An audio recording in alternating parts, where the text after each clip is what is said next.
Today, we're gonna go over my realistic expectations of the spring garden and everything I am planning to grow.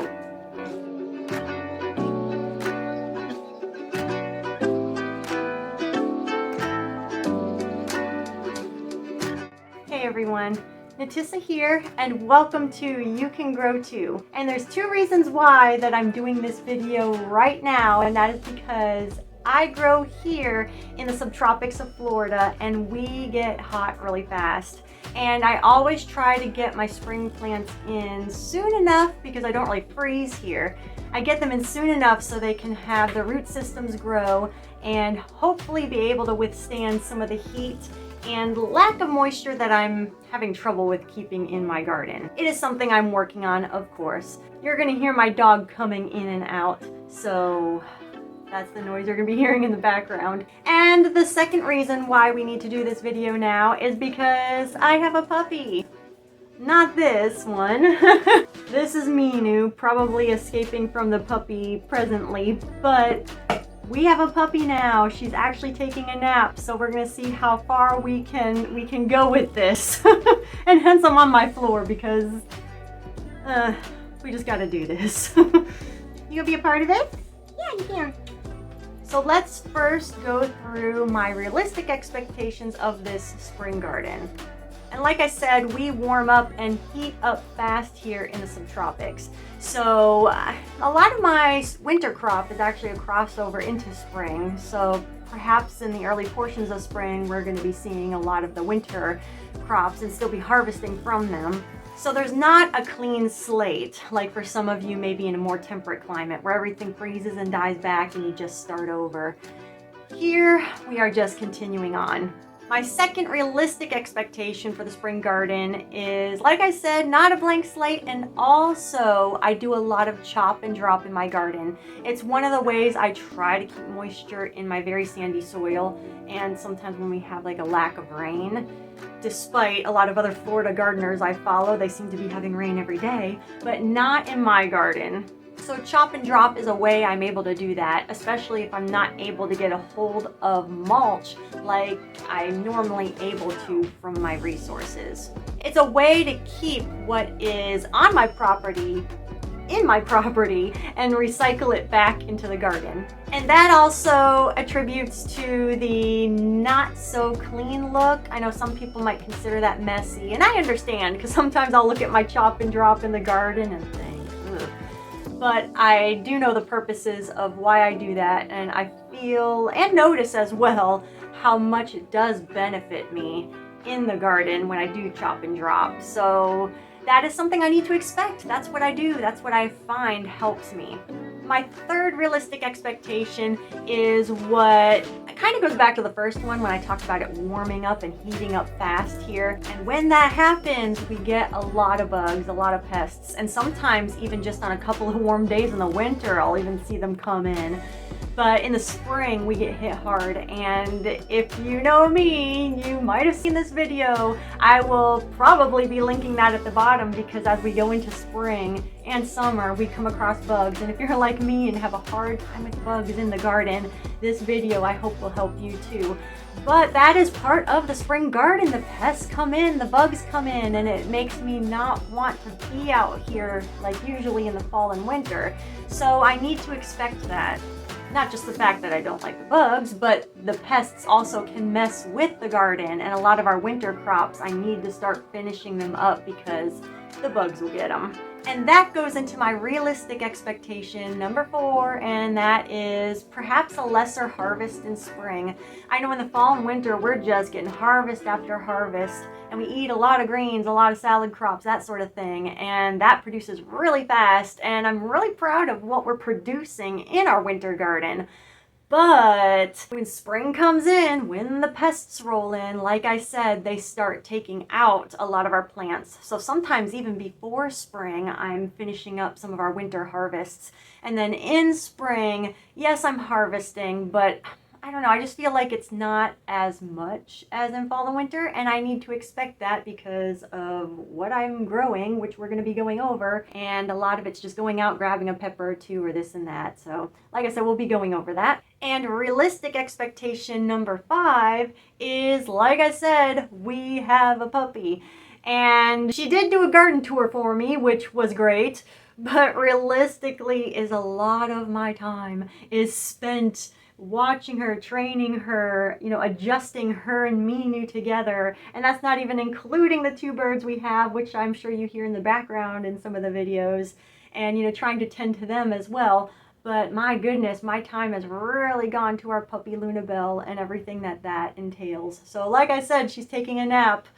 Oh, we gotta keep this moving. So let's talk about what I am planning to grow this spring. Starting with our beans. So we had a very good fall and winter bean crop, and we just finished them. I'm chopping and dropping them in the bed, but I'm hoping to try for a spring crop, maybe plant them in February. Yeah, that's still winter, but it'll go into spring. And I'm gonna try again what I did for fall and winter, the Big Kahuna. This seems to be a very good grower. The plants seem very strong. In fact, they look like they're about to put out another flush right now, and the plant itself looks pretty good. I mean, there's still issues on it because it's, I'm sure, finishing up, and it's been colder outside as well. But I want to try that again for spring. I am also going to try a purple bean, the Royalty Purple. And I think this variety, I'd have to double check, but some of the purple beans that I have seen and read about is sometimes they sprout better in cooler soils. Not that we have very cold soils at all. To me, it seems cooler, but maybe this will germinate better. Plus, purple beans are fun to grow. And some of the most beautiful beans, but most productive beans and big beans that still taste good is gonna be the dragon tongue. I planted these last year, planted them again this year, both times in fall, and these were so productive for me and so beautiful. Oh, guess who's up from her nap? Here is Lunabelle. Oh man, we might have to continue this later. We'll see how far we get. All right, Lunabelle went down for her second nap. We'll just most likely be inching our way through this video. And I hear Minu on the way, and she's bringing in a toy. But the next category, cucumbers. And I can't believe I'm saying that because cucumbers, well, that's one of my favorite things to grow and eat from the garden, but it is one of the hardest things for me to grow with the green caterpillars that come in and the diseases like powdery mildew. It just takes it out so fast. I barely get anything. But one of you have encouraged me to try again, and I have. And they suggested the market more cucumber to me, but I didn't have any of those. I did, and I gave it to somebody that could grow cucumbers. But I did have this variety, and it was the Poinset 76. And I've read here on the back of the seed packet and on other seed companies that this has a lot of disease resistance to different diseases that most likely I have in my garden. So I tried them, and I still had to go out every day, every other day, and just kind of brush off the green caterpillars. But we had a very good harvest, and I'm going to try that again. Oh, that encouraged me so much. And I have so many cucumbers because when I started gardening, I think I bought every single cucumber I could get my hands on. But I'm going to try the Garden Bush Pickle Hybrid. And it says that there is some disease tolerance. It doesn't say to what, but it also says it's an early producer. So I'm hoping that we can get a decent harvest considering. So yeah, I'm really excited. I feel very hopeful about this. Get all these off of there. And the next category is eggplants. And I actually do have eggplants growing in my garden now that I actually started in late summer, growing them through the fall and winter to see if that's going to help their production in the spring and summer because they've been in the garden a while, having some time to develop that root system. But I thought I would grow again the hybrid that I saved seed from, and that was the Midnight Moon hybrid. And this is the second generation of seeds. And when you save seed from a hybrid, you're not quite sure what you're going to get from that. But it's worth a try because that was my best eggplant producer last year. So I have some growing out in the garden, like I said, hoping the root system will develop fine. But we will put another plant or two out there again. And maybe these ones might stumble through the spring and summer, because that happened the one year I grew this, but then it flourished during fall and winter. So I'm just going to keep getting these plants out there. Let's see. Flowers. I have a lot of flowers I have out in the garden right now that are coming up. In fact, Coreopsis, one of my favorite flowers, there's actually some that are self-seeded in the garden. They're growing in my mustards, I've noticed, so I'm just going to let those keep going. But I'm going to start these ones from seed because I don't see any self-sown ones out there presently. And that is one of my personal favorites, along with the Coreopsis, is the Cosmos. And I have the Bright Lights one and also the Early Sensation mix of like white, pink, and red. This one has like red, orange, and yellow. And my goodness, such good growers. They handle my poor soils and my very dry soils pretty well. So I have some Cosmos out there right now, the Picote I think it is, and that is just, I just enjoy them. I don't know, I just enjoy them, and I really want them out in my garden. One I'm interested to try, I think they're somehow related to zinnias, and that is the Dahlia. And I've read somewhere that you can eat the bulbs of them. I don't know. That was just something I found very interesting and curious to try. I don't know how well they're going to do in my climate, but, you know, why not?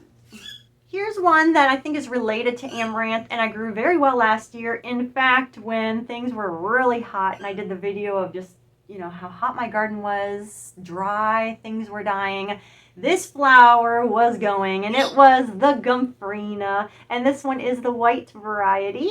And I know my husband has commented on this one quite a few times, so I want to make sure that I get one out there. I actually do have one that had self-seeded, so I'm just going to plant some more. And speaking of that, on the back of it, it talks about suggesting that you soak the seed for 24 to 48 hours. That's a long soaking time.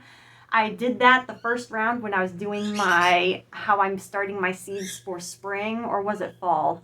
Either way, I planted these with you and soaked the seeds because the directions said to do so. But what was interesting was that I saved the seed from Gomphrena, and you know, you take the chaff, that when you save the seed, it's just the leftover debris of the plant, I guess you could say. And there's seeds in there because I can't get every single seed. I just threw it outside, didn't think anything of it, and these Gompphrenas just re-sowed themselves without any day or two of soaking. So I just thought that was interesting. You know, sometimes, I mean, it's good to follow the instructions. It can help us and give us a better chance at getting a very successful plant. But sometimes, you know, it just works out very well and we don't need to stress about all the details. So I just thought that was encouraging to me, but this is still the plan, Gomphrena. And of course, our famous marigolds. My goodness, I have this one, and I also have saved seed as well. I did not get my marigolds working in the backyard as much as I'd wanted to. They were last year the star of the show as far as flowers go, along with my nasturtiums, but they did not come up very well for fall and winter. But I actually do have one that came up very well in the front yard, so no complaints. But we're going to see if we can get a spring show of these marigolds. I did this last year. I'm going to put it in a better place because I feel like this is going to look great and really grow well in my garden. And it is called moss rose. And it is a type of like succulent-like plant. It's related to some other weed that comes up. I hate to say the word weed because we think of that as like a bad plant. But basically weeds mean It's just a plant in your garden, in your yard, that you don't want growing there. It's a weed, it's a nuisance. I should say that there are native plants that just come up in my yard, or if they're not exactly native, they just grow well here all the time. And it looks just like this moss rose, but very, very small flowers. And I later did read that it is related to the moss rose, but this does have larger flowers. It doesn't say on the back, but it does say extremely tough, requires little moisture. And sometimes I have a hard time with moisture in my garden, so that's why I'm excited about these. But yes, when I've seen these in the big box stores as the plants that you can buy, the flowers were like, maybe like an inch.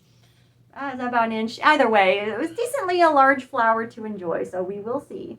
I have saved seed of snapdragons. Oh, that is a fun seed to save. I have actually footage of me doing that somewhere. Hopefully I'm putting it up right now, but either way, I hope to do maybe a short. But back to my point is this is a really pretty flower. And my husband also comments on this one. He said it looked like popcorn, and I said, wow, yeah, you're right. At least the white variety of snapdragon. So I'm going to get this in the garden again. It is very, very small seed, but shockingly for me, very easy to grow. And I've heard some people say they really struggle with it, so I don't know. But we're going to grow this. This flower I grew last year, and it revealed to me how much pressure I was putting on myself in the garden. Like I said, this year I want to focus on realistic expectations, because my expectations last year were just so big, so much, and it's fun to dream about the garden. But as these flowers were blooming, I realized I really wasn't enjoying it, so I want to bring them back in and enjoy them this time, and it is the sunflower. Yes, I watched these grow. I even took a picture of it, but I just did not feel the joy that I normally feel. And it really it was one of the things, I should say, last year that kind of shook me up to get back to being realistic, I guess. That's why I keep talking about realistic expectations and doing what I need to do and being true to myself as a gardener. So I'm going to be doing this again for sure, the sunflower. I even have 2 packets. I have way more than 2 packets of these, so I really want these to grow. And last but not least, it's actually a flower I kind of struggle with. I'm not sure why. I grew a plant of it the first time, and it was wonderful, and so many people grow it. And I have so many seeds, so I'm just going to continue trying. And that is the zinnias. And I have a yellow and a purple variety here, so we'll see if we can get these up and going. The next category is fruit. And I only have 1 fruit that I am growing in the garden, at least starting from seed for spring, I should say, because I have a lot of fruit out there that I am trying. But I'm going to see if I can do ground cherries again. I just saved the seed from it, and I'm just going to try to get them growing in a pot. Sometimes containers work better for me. However, this fall and winter, I don't know what the issue has been, but I've been struggling with my containers with, I think, too much moisture and some sort of pest in there that's getting everything. So I don't know, but we're going to try again.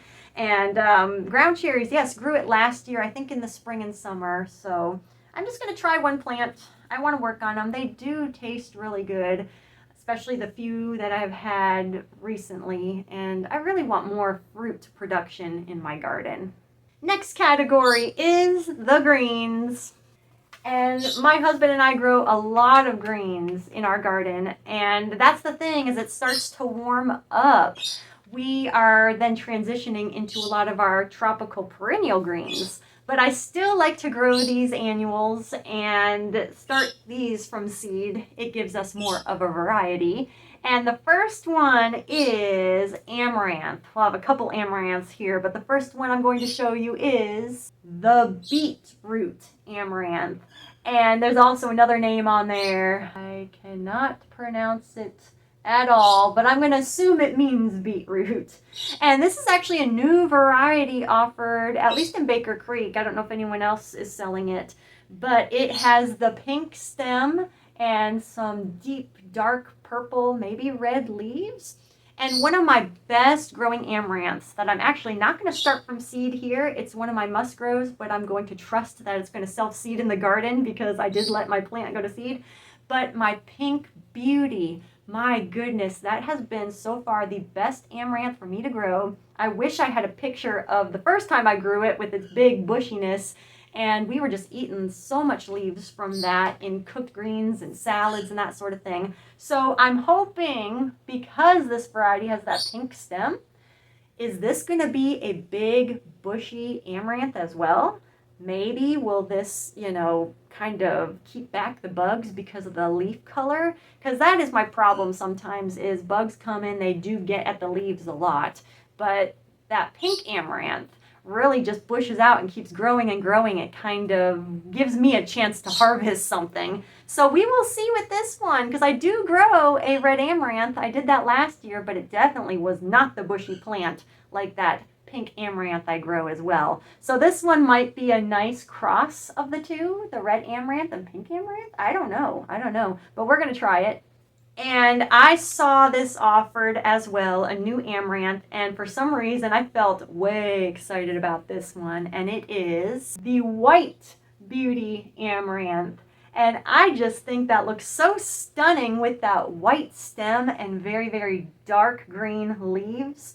And I think partially it reminds me of bok choy, because that's one of my favorite greens to grow in the fall and winter time. Usually that white stem and dark green leaf bok choy. That's what I really like. I love the look of it. I love to eat it. So this is kind of like, it's not going to taste the same, but it's going to look similar. And I'm going to think of this as my summer bok choy, because I cannot grow bok choy in summer.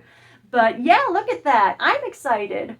I'm hoping it branches out a lot like my pink beauty. Another amaranth that's actually very popular. I've never grown it, but I'm hoping for a lot of leaves, and they say it produces a lot. It is I think it's pronounced callaloo. There's not a picture on here, but it's supposed to get really tall. It says here, tolerant of poor soils, root knot nematodes, which I have, and bacterial wilt. And this is a hot weather green. I would think, I've heard so many people say you can use these things, these greens in a salad. You may not want to use too much, or maybe use more of the tender leaves. I mix so many greens in our salads, so I don't really, that's just what I do. But we do cook with a lot as well. And according to some gardeners that I've seen this growing in their garden, it does look like it gets pretty big, maybe close to my height, like 5 feet. Even a little shorter than that, as long as it gives a lot of leaves and grows through our heat and humidity. Yes, I'll take it. I don't know. I might just grow one plant of this amaranth, because I have so many things I'm growing, and I'm trying to cut back just a little bit, keep things under control. I don't want to overplant, but I still want to plant a lot. But I might do one plant of the golden giant, and this one is known for its large seed head. So if you were growing amaranth for its grains, which is so cool because you can eat the seeds, and I've heard people make things out of them, but I've also heard, and I believe it to be very time-consuming thing to harvest, and you get a little for the amount of labor. So we're probably going to just plant one of these amaranths and just enjoy it, maybe try the greens, but not grow it for the grain. You're back from your second nap. You want to hang out with me? Do you think you can handle it? Let's try. Lunabelle is awake, folks. She is awake. She's starting her third nap next to me right now. We'll see how far we get. Like I said, we're going to inch our way through this, but we're going to do it. The next green I want to grow is a celosia, and it is known as Lego spinach. At least that's the way I hear of it a lot. And a lot of people that do a lot of food forests in a tropical, subtropical climate like I grow in here in Florida, this Lego spinach is one of the things they mention. And actually, I did grow this last year. It grew wonderfully and so beautifully. I feel like I could have had a better plant. I still need to learn where best to put this. And also I had a hard time with moisture level in my soils, like I've mentioned before. But gosh, so beautiful, so easy. I'm giving this another try. So far on my must grow list. I have this growing in my yard, but I still like buying seeds from respectable, trustworthy companies, I guess you could say. Because I love the idea of foraging, and I do want to get into that, but I also do I don't know if respect is the word. I just understand you just need to be very careful because it could be dangerous if you don't know what you're doing or you just think you know what you're doing. But anyways, this just grows in my yard and it is purslane. But I liked this variety because this one did have larger leaves, and that is kind of what you're going for, is the leaves of the plant. And it has a lot of nutrition and minerals in it that I like to have for our salads. And something I've never intentionally grown in spring, as far as greens go, is lettuce. I am growing the Marvel of Four Seasons and this wonderful lettuce blend that is grown, as far as I know, grown here in Florida. And it's supposed to be a good list of lettuces that grow well in our heat and just the up and down temperatures so it doesn't bolt as fast. And I've had a very successful lettuce harvest this fall and winter. It's still out there in my garden, different colors, different textures in this seed packet. I wish it said what's in there. It doesn't, but it's growing very well for me, and I get it at the Urban Harvest. Whoops, Lunabelle. But I've never intentionally grown lettuce in spring because I've always treated my fall and winter garden as, you know, I plant the plant, I harvest, and that's the season. And last year, I had my lettuce plant go to seed, and I saved the seed, but seed had dropped and actually germinated and produced decently good lettuce. But yes, we're gonna grow lettuce in spring.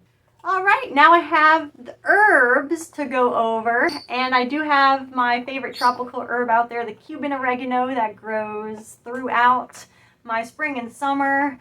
Winter, I got to make sure we don't freeze, which we hardly ever do, but during winter you can definitely see the cooler weather.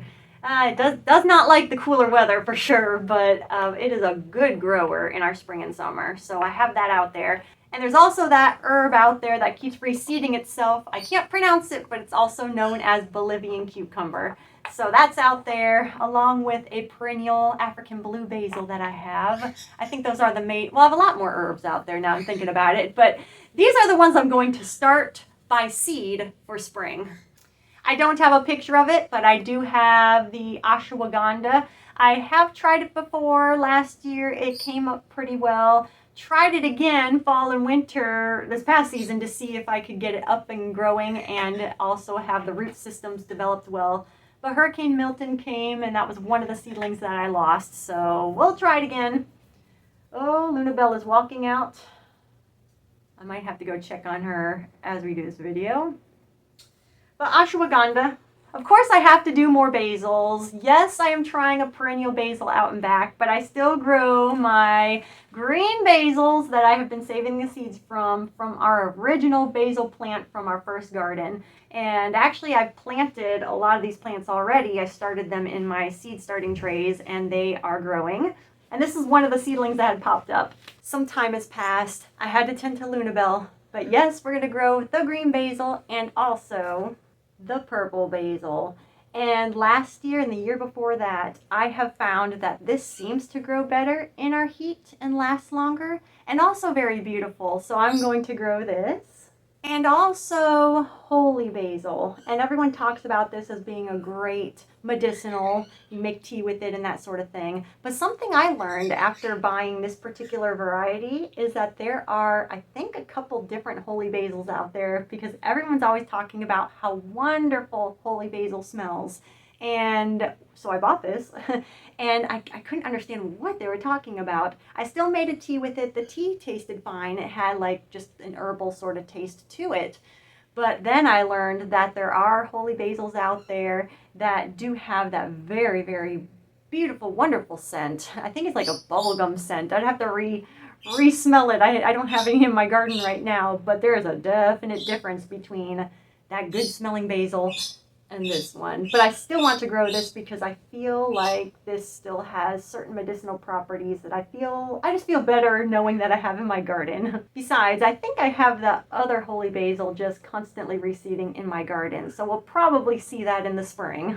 And the last basil I'm going to try I have is a cardinal basil, and I thought I would do it in spring because I've tried growing basil in fall and winter. It just doesn't seem to do too well for me.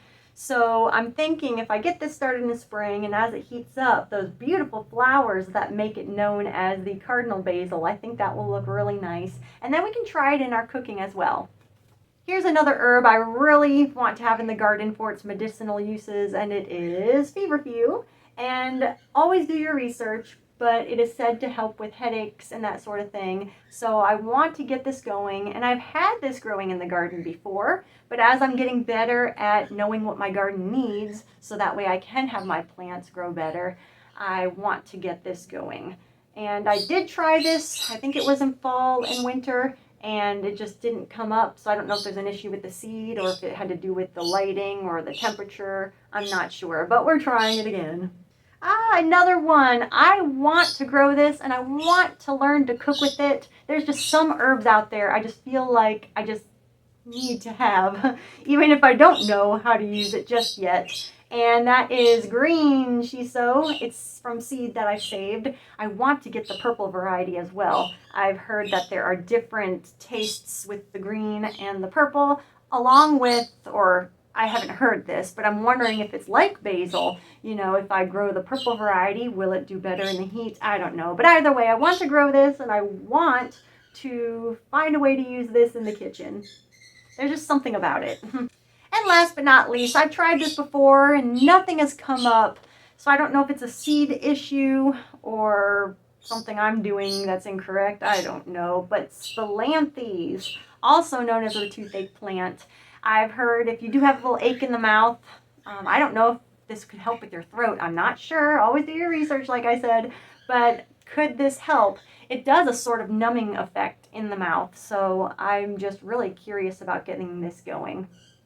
Next category is the peppers. And like I said, I do have peppers growing out there, or maybe I didn't say, but like with the eggplants, I did start peppers for the first time very late summer to go into our fall and winter, because last year I had a self-seeded pepper plant in the late summer and it grew through the fall and winter and it grew horribly. But as soon as spring came, the sun hit it, it started warming up. It was one of my best pepper plants, and I believe it was because it had a head start in getting a good root system as that heat rolled in. So I do have some peppers outside that I'm testing with that, but I'm still going to grow these peppers just in case and just to make sure I have some peppers on the property. And I did try to cut back with my peppers because last year I mentioned in my summer review that I actually don't need too many pepper plants. I just need a couple of good producers, and that seems to meet our needs. We're just using it in certain dishes, that's all. I'm not making big batches of it or anything. But anyways, I want to grow the Corbaci pepper, of course. This pepper plant was what launched this gardening channel. You can grow too, because I did this for my single seed challenge. It was from a very bad pepper plant, and one puny little fruit had one single seed in that fruit. So I decided to join the challenge that Scott Head does on his channel, Black Gumbo Southern Gardening. And yes, that was my first time doing that challenge. First videos on this channel, and I just love to grow this and do this in a container just in memory of that gardening moment in my life. So Corbaci pepper.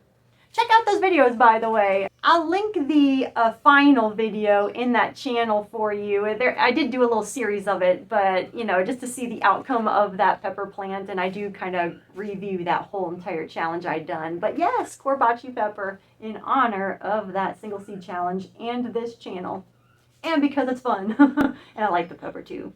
I hear so many southern gardeners talk about this pepper plant, and I've tried it multiple times, and I never gave it the best chance, never had the best seedling, but I planted this last spring. It was a horrible plant. Planted it in my garden bed, got outshaded completely by a roselle plant, completely forgot about it, and as I cleared the garden away, the pepper plant was still there. It was horrible, but it became a wonderful producer, and it was the Cubanelle pepper. And I'm going to do this again just because, again, you know, sometimes you get not so ideal conditions, which, I mean, really, when do I have ideal conditions? Hardly ever, but this is just such a reminder to me, you know, it was a bad seedling, just threw it out there, got buried, and it came back. And some of our peppers this fall and winter have been from this cubanelle plant. So I'm going to just grow some, put it out in the garden, and we'll see if that happens again next fall and winter. Or better yet, maybe through our spring and summer now. I am not going to be eating this pepper, but maybe my husband will. It is the datil, I think that's how it's pronounced, pepper, very hot pepper, and it, I believe, originated, I'm looking, okay, it's not saying it here. I've read somewhere that it was developed, I think, in St. Augustine, Florida, so maybe this will do better. We'll see. But this one I will be eating. It's not a habanero, it is a habanada, and I will tell you this. I know pepper is a fruit, but this pepper had a taste I've never tasted before in a pepper. And I will say this, ever since I got really sick, peppers have tasted kind of funny to me, so I feel like weird to talk about tasting peppers because they don't smell or taste the same like they used to before I got sick. But this pepper tasted so good, the habanada, very fruity, like a tropical fruity taste. And I'm hoping to really get this going well, because last year it did grow well. I had it in my container, but a lot of stink bugs really got to it, and it was a difficult summer last year. I talk about it in my summer review video, but man, I would like to have this going.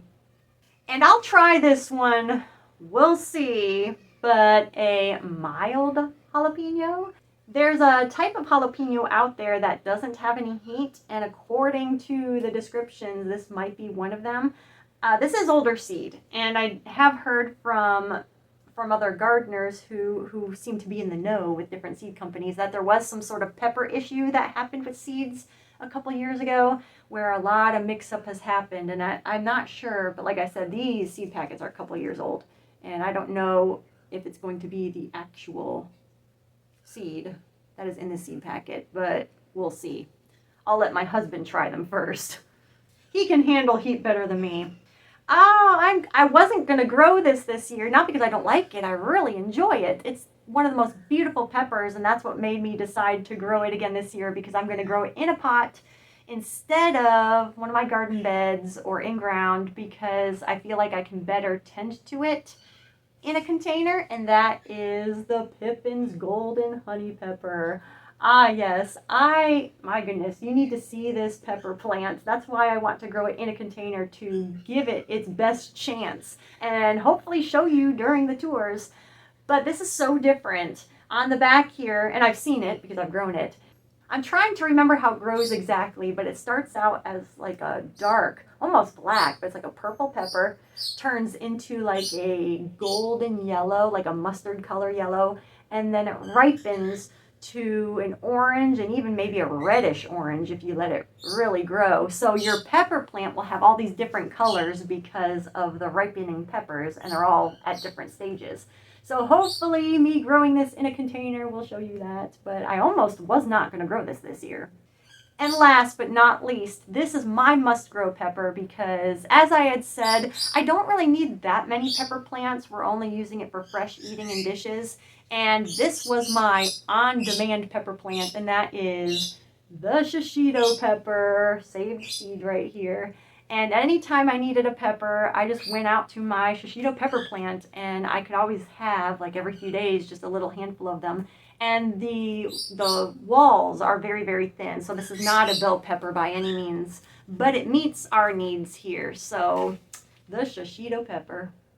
Almost finished. Puppy is taking a nap, so we started and stopped so many times, I feel like.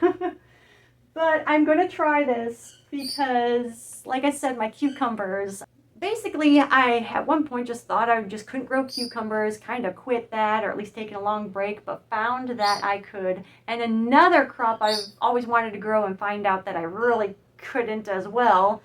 But I'm going to try to do this white scallop squash just because, I don't know, maybe could I have a good year with this? It's always those green little caterpillars that get to them really bad. And I know you can spray organic sprays on them, but I would just rather not deal with that.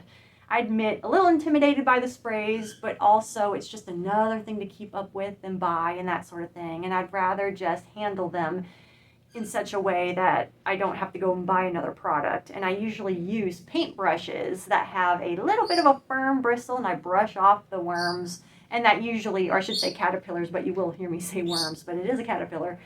But anyways, I'm going to try to do this again, be diligent on keeping those worms off. And I did grow this once. I did get one fruit, but after that one fruit, the whole plant was done. So those cucumbers encouraged me to try again. So we will try this squash too. And last but not least, I have this growing in the garden right now, and it is tobacco. The seeds are so small. And I know with tobacco, I know there's medicinal properties with them. I know there's different varieties out there, so I don't know what variety this one is exactly, but we will see. I just want to see how it grows. I've always wanted to grow it. I think there's different chop and drops I can do to help build the soil with this. I don't know. But like I said, I have it growing now, but can I grow it through spring and summer? So that's everything we're planning to grow here at the You Can Grow To garden right here behind me. And I'm going to link in the description how I seed started last year for spring and how I seed started for this fall and winter. And with that, I also have seedling tours that go through everything that I went through, through tending to the seedlings. So that way, maybe you can learn from my experiences too, because my goodness, there was a lot. I'll also link down in the description the gardening with bugs, because that time's a-coming. When spring is here, so are those pesky bugs. And if you are like me and struggle with gardening because of them, this video will help you too. And if you also just want a video to enjoy, I will link in the description a garden tour that Lunabelle, my puppy, has given in honor of her presents that she has brought to this video. If you live in a tropical or subtropical climate like I do and think that you cannot grow, check out this video. This is tips on how you can grow in a climate like mine here in Florida. And these tips showed me that I can grow too. Thank you for watching, and I'll see you in the next one.